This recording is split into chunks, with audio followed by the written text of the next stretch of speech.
think that's probably the most upsetting to those of us around her, those of us who know her experience, those of us who know that she's bringing a natural gas pipeline to this state. She certainly does know that Africa is a continent. Those who are creating these anonymous allegations perhaps walked in and out of meetings, perhaps are taking things out of context, perhaps are spinning things and or completely making things up at this point. But John, if you speak to those around her, her foreign policy advisors and those who worked and prepped her, they felt and continue to say that her questions were serious, that her questions were well thought out, very detailed, and went far beyond what continents exist or who is within NAFTA.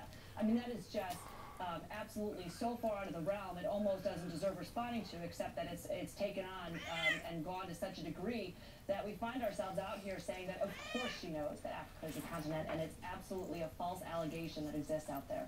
Her optimism can be contagious. Dana Batch interviewed her in Phoenix before she left, and she sounded very upbeat. If you're where you are, you can get a Palin 2012 t-shirt on sale, and I'm counting on you to send me one for my collection. What does she do next? I mean, I know she's back to work being the governor, but obviously a lot of friends are going to say, hey, you need to form a national political action committee. You're going to have to travel when you can get away from being governor if you want to at least keep open the possibility of running 4 years down the road. How does she handle that, Meg?